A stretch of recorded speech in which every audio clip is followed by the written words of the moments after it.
Welcome to the Banker Lamp. Please enjoy the video. You start by opening the sales journal and lining up source documents. This is where the ledger work actually begins. Enter each invoice date and number in chronological order so you won't miss entries. Record the customer account name and the gross sales amount in the sales column, then separately enter applicable sales tax. Once done, double-check opening accounts receivable balances because accurate beginnings make subsequent totals reliable and posting easier.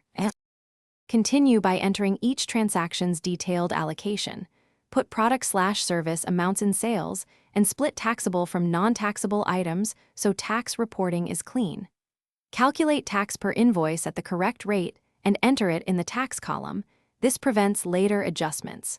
Periodically subtotal columns and compare those subtotals to the batch of source documents you just processed.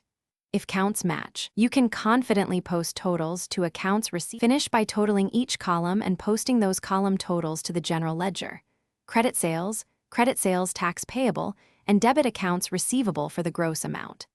After posting, reconcile the journal totals to bank deposits and the AR aging report to confirm cash and receivables align.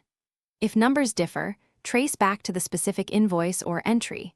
A common troubleshooting tip is to search for transposed digits or omitted decimals. Correct and repost promptly so ledgers stay clean.